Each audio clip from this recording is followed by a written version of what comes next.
Hello guys, welcome back to the channel learn CA with Universe. Okay, so last வீடியோவில் நம்ம என்ன பார்த்தோம், part 1ல் அப்படின்னா interpretation of statute. Okay, so அதோட இன்ட்ரோடக்ஷன் வந்து பார்த்தோம். ஸோ இன்ட்ரோடக்ஷனுக்கு அப்புறம் ஒரு சில டெஃபினிஷன்ஸ்லாம் வந்து பார்த்தோம். கரெக்டாக, ஸோ டெஃபினிஷன்ஸ் அதாவது அந்த ஸ்டாட்யூட், டாக்குமெண்ட், இன்ஸ்ட்ருமெண்ட், டீட்ஸ் இதெல்லாம் பற்றி பார்த்தோம். அதுக்கப்புறம் இன்டர்பிரிட்டேஷன் என்னன்னு சொல்லிட்டு பார்த்தோம். ஸோ அதோட இம்பார்ட்டன்ஸ் வந்து பார்த்தோம்.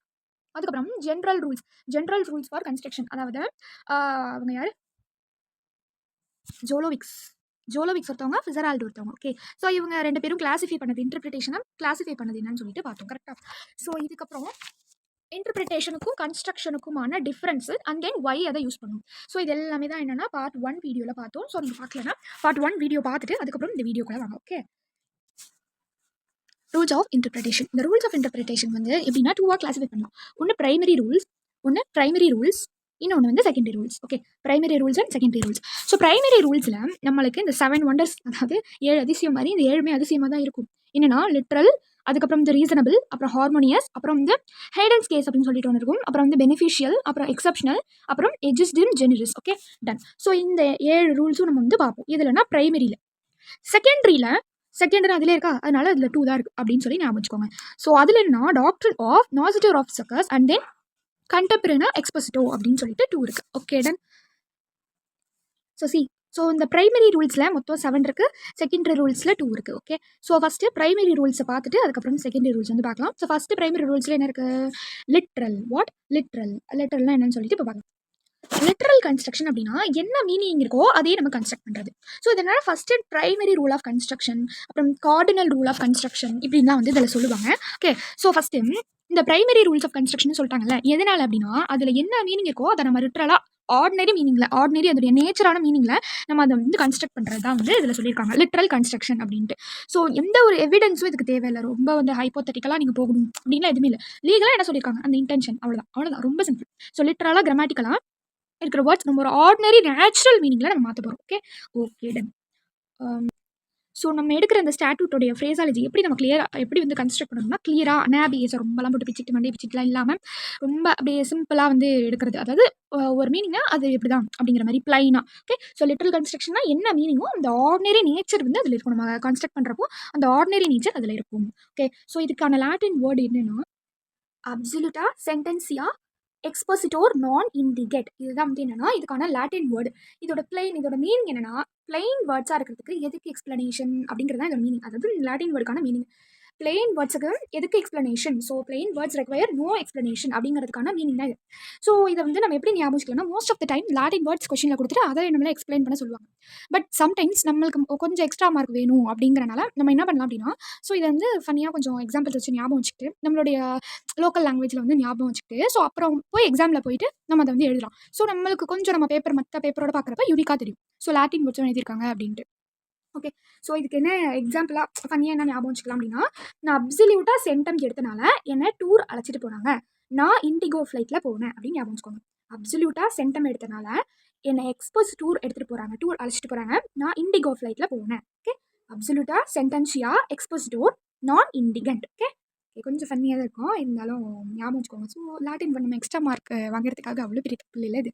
ஓகே, ஸோ நெக்ஸ்ட்டு என்னன்னா ரெண்டு இன்டர்பிரிட்டேஷன் பண்ணுறப்போ, அதாவது 2 ஸ்டாட்யூட்ஸ் இருக்கப்போ நம்ம எப்படி வந்து அதை இன்டர்பிரேட் பண்ணணும் அப்படின்றதான். ஓகேவா, நேரோவாக இருக்குது அப்படின்னா நேரோவான ஒரு ஆக்ட் வந்து ஃபெயில் ஆகுறப்போ நம்ம வைடரான ஆக்டை நம்ம மேனிஃபெஸ்ட் பண்ணிக்கலாம், அதாவது யூஸ் பண்ணிக்கலாம். ஃபார் எக்ஸாம்பிள் இப்போ கம்பெனிஸ் ஆக்டில் செக்ஷன் 3 படி வந்து ஒன்று இருக்குது. ஓகே, செக்ஷன் 3 படி நீங்கள் இப்படி தான் இருக்கணும் அப்படிங்கிறத சொல்லியிருக்காங்க கம்பெனிஸ் ஆக்டில் அப்படின்னு சொல்லி வச்சுப்போம். ஸோ இது என்ன act, company act. Okay, so இந்த செக்ஷன் 3 அப்படிங்கிறது தான் இங்கே நேரோவர். ஸோ செக்ஷன் 3 அப்படிங்கிறது தான் நேரோவர், ரொம்ப உள்ள அப்படிங்கிறது. ஓகேவா, வைடர் என்னன்னா இதோட வைடர் என்னன்னா இந்த கம்பெனிஸ் ஆக்ட் உள்ள தான் இந்த செக்ஷன் 3A இருக்குது. கரெக்டாக, ஸோ அப்போது அந்த கம்பெனிஸ் ஆக்ட் அப்படிங்கிறது தான் இங்கே வைடர், இந்த 3 அப்படிங்கிறது தான் இங்கே நேரோவர். இப்போ நேரோவராக இங்கே எதுவும் இல்லை, உள்ள எதுவும் வந்து ரொம்ப டீட்டெயிலாக எதுவும் நேரோவராக இல்லை, அது ஃபெயிலாக இருக்குது. ஸோ அது வந்து ஃபெயில்ஸ் டு அச்சீவ் அப்படின்னா நம்ம கம்பெனி ஆக்டில் பொதுவாக என்ன சொல்லியிருக்காங்களோ அதை எடுத்துக்கணும் அப்படின்னு சொல்கிறாங்க. ஸோ இந்த மாதிரி தான் வந்து இந்த ரெண்டு மாதிரியான சாய்ஸ் இந்த மாதிரி வரப்போ நம்ம எதை யூஸ் பண்ணணும்னு பார்த்தோம்னா, ஸோ நேரோவராக இருக்க செக்ஷன் ஃபெயில் ஆகிறப்ப தான் நம்ம வைடராக இருக்கிறது, அதாவது காமனாக சொன்னதை நம்ம மேனிஃபெஸ்ட் பண்ணிக்கணும் அப்படிங்கிறது. So next natural and grammatical meaning. இது ஒன்றுமே இல்லை, அதாவது நம்ம பேச்சு வழக்கில் நம்ம இதெல்லாம் கேள்விப்பட்டிருக்கோம், இதுதானா அப்படிங்கிறது நம்ம பேச்சு வழக்கில் ஆல்ரெடி தெரியும். இப்போ என்னன்னா ஃபார் எக்ஸாம்பிள் பீட்டல் லிவ்ஸ்னா என்னன்னா வெத்தலை. நம்ம பாட்டிலாம் போட்டுப்பாங்க, தாத்தாலாம் போட்டுப்பாங்க இல்லையா? ஸோ அந்த வெத்தலை இருக்குல்ல, அதுக்கு இங்கிலீஷ்ல என்னன்னா பீட்டல் லிவ்ஸ். ஸோ இதெல்லாம் வந்து என்னன்னா நேச்சுரலாக நம்ம யூஸ் பண்ணுறனால இந்த பீட்டல் லிவ்ஸ் அப்படிங்கிறது தெரியுது. ஸோ அந்த மாதிரி நேச்சுரலாக ஒரு பாப்புலர் சென்ஸில் வரப்போ நம்மளுக்கு ஆட்டோமேட்டிக்காக அந்த மீனிங் வந்து தெரியணும் அப்படிங்கிறதா இதில். Okay okay done. ஸோ அடுத்தது வந்து டெக்னிக்கல் வேர்ட்ஸ் டெக்னிக்கல் சென்ஸில் தான் யூஸ் பண்ணணும். டெக்னிக்கல் வேர்ட்ஸ் டெக்னிக்கல் சென்ஸில் தான் யூஸ் பண்ணணும். எப்படின்னா ஃபார் எக்ஸாம்பிள் இந்த மாதிரி சுப்ரீம் கோர்ட்டில் நம்மளுக்கு லாவை படிக்கிறத விட நம்ம சிஏ கூட ப்ராக்டிஸ் பண்ணுறாங்க, அவங்க சிஏ ப்ராக்டிஸ் பண்ணுறாங்க அப்படின்னு சொல்லுவாங்க இல்லையா? ஸோ அதே மாதிரி லால என்னன்னா அந்த வக்கீல் இருப்பாங்க இல்லையா, லாயர், அவங்களும் ப்ராக்டிஸ் பண்ணுறாங்க அப்படின்னு சொல்லுவாங்க. ஓகே, இந்த இடத்துல நம்ம ப்ராக்டிஸ்னு எப்படி நம்ம புரிஞ்சுக்கணும்? இங்கே சுப்ரீம் கோர்ட் அதாவது அட்வொகேட்ஸ்னு இருக்கப்போ இந்த இடத்துல நம்ம எப்படி வந்து புரிஞ்சுக்கணும் அந்த லாயரை? ஸோ அவங்க டான்ஸ் ப்ராக்டிஸ் பண்ணுறோன்னு எடுத்து போமா, இல்லை சாங் ப்ராக்டிஸ் பண்ணுறோன்னு எடுத்து போமா? கிடையாது. ஸோ டெக்னிக்கலாக அங்கே என்ன, அவங்க அட்வொகேட் லீகலாக மூவ் பண்ணுறாங்க. ஸோ அதுக்கு ரிலேட்டடான ப்ராக்டிஸ் தான் இது. ஸோ இதை தான் என்ன சொல்கிறாங்கன்னா டெக்னிக்கல் வேர்ட்ஸ் வந்து டெக்னிக்கல் சென்ஸில் தான் நம்ம எடுத்துக்கணும் அப்படின்னு சொல்கிறாங்க. ஓகே, ப்ராக்டிஸ் ஆஃப் லா அப்படிங்கிறது இந்த இடத்துல என்னது, அவங்களுக்கு அந்த லீகலாக அந்த டெக்னிக்கலான வேர்டு அவங்களுடைய இது. ஓகேவா? ஸோ இந்த இடத்துல நம்ம டான்ஸ் ப்ராக்டிஸ் பண்ணுறாங்க அப்படிங்கிறத எடுத்துக்க முடியாது. ஸோ சம் ஆஃப் டைமில் நம்ம இப்படி தான் இன்டர்பிரேட் பண்ணுறப்போ கொஞ்சம் ஜாக்கிரதையாக இருக்கும். அதுக்காக தான் அதெல்லாம் சொல்கிறாங்க. Okay then. ஸோ நெக்ஸ்ட்டாக எதுக்கு மூவ் பண்ணுறோம் அப்படின்னா ரீசனபிள் கன்ஸ்ட்ரக்ஷன். ஓகே, ஃபஸ்ட்டு என்ன பார்த்தோம், literal construction. Now we are moving on to the reasonable construction. So இது எப்படி ஞாபகம் வச்சுக்கலாம், இது என்ன ஆக்சுவலாக நான் ரீட் பண்ணிடுறேன். அட்ரஸ் மிஜிஸ் வேலட் கோ பேரட். ஓகே, ஸோ இது எப்படி ஞாபகம் வச்சுக்கலாம் அப்படின்னா சி நான் ஒரு பேரட் வச்சுருக்கேன். ஸோ அந்த பேரட்டை அட்ரஸே தெரியாமல் மெஜிஸ் வேலட் அப்படின்னு ஒரு ஊரில் போய் நான் பறக்க விட்டுட்டேன். அதனால அந்த பேரட் வந்து கோவமாக இருக்குது. ஓகே, ஸோ இதான் வந்து இதோட ஸ்டோரி அப்படின்னு just it's for memory purpose only, don't mistake me. Okay okay, so logic இல்லாமல் தான் இருக்கும், இருந்தாலும் just for fun. Okay done. இப்போது நான் என்ன சொன்னேன், பேரட் நான் வச்சுருக்கேன். ஸோ அதை வந்து நான் அட்ரஸ் தெரியாமல் நான் வந்து மெஜிஸ் வேலட் அப்படிங்கிற ஒரு பிளேஸில் வந்து பறக்க விட்டுட்டேன். அதனால அந்த பேரட் கோவம் ஆயிடுச்சு. So ut res magis valeat quam pereat. Okay, read like this, it will be easy. Okay, ut res magis valeat quam pereat. So இது எதுக்கு, reasonable construction. So that is the main thing, அதுக்காக தான் படிச்சுட்டு இருக்கோம். ஸோ ரீசனபிள் கன்ஸ்ட்ரக்ஷனில் என்ன சொல்ல வராங்கன்னா இந்த லாட்டின் வேர்டு சொல்கிறாங்க. ஓகே, ஸோ இதுக்கு என்ன மீனிங்னா, ஸோ ஒரு வேர்டு இருக்கு இல்லையா, லாட்டினில் இருக்கிற ஒரு வேர்டும் சென்சிபிள் மீனிங்கில் இருக்கும். Okay, so must be construed so as to lead to the sensible மீனிங்காக. ஓகே, சென்சிபிள் மீனிங்காக. ஸோ அதாவது இந்த ஸ்டாட்யூட் வந்து ஒரு கிராமட்டிக்கலாக இருக்கணும், ஒரு லாஜிக்கல் இல்லாமல் கிராமட்டிக்கலாக இருக்கணும் அப்படின்னு சொல்ல வராங்க. ஓகே ஸோ இந்த மாதிரி இருக்கிறப்போ கிராமட்டிக்கல் கன்ஸ்ட்ரக்ஷன் பண்ணுறப்போ அந்த இடத்துல வந்து ஒரு சில அப்சர்டிட்டி இருக்கும் தான், அதெல்லாம் அவாய்ட் பண்ணணும் அப்படிங்கிறதுக்காக. Okay done. So extend avoid absurdity. Okay done. இது வந்து என்னன்னு சொல்கிறாங்கன்னா கோல்டன் ரூல் ஆஃப் இன்டர்பிரிட்டேஷன் எதுனா reasonable construction. Okay, cardinal rule. What is the cardinal rule of interpretation? First பார்த்தா லிட்ரல் கன்ஸ்ட்ரக்ஷன் தான் கார்டினல் ரூல். ஓகே, ஸோ இது இப்போ பார்க்குற reasonable construction golden rule of interpretation. Okay, so first நம்ம பார்த்தப்போ literal கன்ஸ்ட்ரக்ஷனில் என்ன பார்த்தோம், சும்மா ஆர்டினரியாக சென்சபிள் நேச்சுரல் மீனிங் தான் இருக்கணும் அப்படிங்கிறத ஃபஸ்ட்டு பார்த்தோம். ஸோ இந்த இடத்துல என்ன சொல்கிறாங்கன்னா, நீங்கள் அந்த மாதிரி கொடுத்தீங்கன்னா it not be fair, plain மீனிங்காக இருக்குது அப்படின்னா it will not be fair and reasonable அப்படின்னு சொல்லி இதில் சொல்கிறாங்க. அடுத்தது உங்களுக்கு ஏதாவது தெரியலைனாலும் நீங்கள் டிக்ஷனரி மீனிங்கில் பார்த்துக்கலாம். ஸோ அதில் வந்து நீங்கள் கிளைண்ட்டில் என்ன பண்ணிக்கலாம் பார்த்துக்கலாம். ஓகே, ஸோ அதில் வந்து உங்களுக்கு ஏதாவது மிஸ்டேக் இருந்துச்சு அப்படின்னா, ஸோ மிஸ்டேக் அப்படின்னா அந்த மாதிரி மிஸ்டேக்ஸ். ஓகே, அந்த மாதிரி தான். ஸோ அதை வந்து நீங்கள் ஐடென்டிஃபை பண்ணி அதுக்கான ரெமெடியை நீங்கள் அதில் வந்து பார்த்துக்கலாம் அப்படின்னு சொல்கிறாங்க. ஓகே, ஸோ நெக்ஸ்ட் என்னன்னா ஹார்மோனியஸ் கன்ஸ்ட்ரக்ஷன். ஸோ பேர்லேயே ஹார்மோனி இருக்கு இல்லையா? ஓகே, ஹார்மோனினா என்னன்னா சாந்தம், அமைதி, அந்த மாதிரி. ஸோ அந்த ஹார்மோனிக்கு ஆப்போசிட் தான் என்னன்னா கான்ஃப்ளிக்ட். கரெக்டாக? ஸோ சண்டை, சச்சரவு, பஞ்சாயத்து, ஸோ இந்த மாதிரி கான்ஃப்ளிக்டாக இருக்கிறதுக்கு ஆப்போசிட் தான் என்னன்னா ஹார்மோனி. ஸோ இதோடைய ஆப்போசிட் வேர்டு தான் ஹார்மோனி.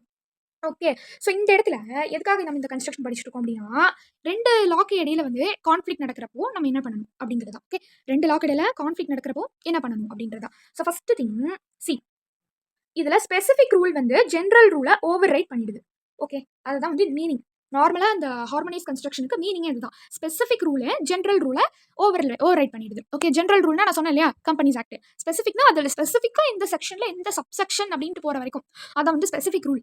அப்போது ஓவராலாக பார்க்குறப்போ நீங்கள் அதை பர்டிகுலர் பண்ணி சொல்கிறப்போ நீங்கள் அதை பர்டிகுலர் பண்ண இந்த சப்செக்ஷன் இருக்கு இல்லையா, ஸோ அதுதான் வந்து என்னன்னா வின் பண்ணுவோம் இதில் அப்படின்னு வந்து சொல்கிறாங்க. Okay, so see place a crucial rule, அதாவது specified provision prevails over the conflicting provision. Okay, so இது வந்து ஒரு லீகல் சர்டனிட்டியை என்ஹான்ஸ் பண்ணுது. ஓகேவா? ஸோ இதுக்கான இது லாட்டின் வேர்டு என்னன்னு சொல்லிட்டு பார்க்கலாம். சி ஜெனரலியா ஸ்பெஷலி பஸ் நான் டெரகண்ட். இது எப்படி ஞாபகம் வச்சுக்கலாம் அப்படின்னா, வெயிட், ஜெனிலியா ஞாபகம் வச்சுக்கோங்க. ஆக்ட்ரஸ் ஜெனிலியா இருக்காங்கல்ல, அவங்க வந்து ஸ்பெஷல் பஸ்ஸில் ஏறி போகிறாங்க. அதை பார்த்து நான் சாரை மலை பண்ணிட்டேன். ஓகே, டெரகண்ட் அப்படின்னா ரொம்ப ஆக்ரோஷமான ஒரு நார்மலாக நம்ம இங்கிலீஷில் டெரகண்ட் அப்படின்னா ஒரு மாதிரி ஆப்போசிட் ஆஃப் எப்படி சொல்கிறது, ரெஸ்பெக்டை விட ஆப்போசிட் அப்படின்னு சொல்லலாம். ஓகே, ஸோ அந்த மாதிரி டெரகண்டோட மீனிங். ஓகே, ஸோ அதனால் ஜெனிலியா எப்படி பஸ்ஸில் போகலாம் அப்படின்னு நான் சாலை மறியலில் உட்காந்துட்டேன் அப்படின்னு ஞாபகம் வச்சுக்கோங்க. ஸோ ஜெனிலியா ஸ்பெஷலி பஸ் நான் டெரகண்ட். Generalia specially bus non-derogant. This is the Latin word for harmonious construction. Okay, harmonious construction. Okay, just for fun only, guys. So don't take it seriously. Okay, done. Memory purpose-காக மட்டும்தான். Next thing வந்து not with standing.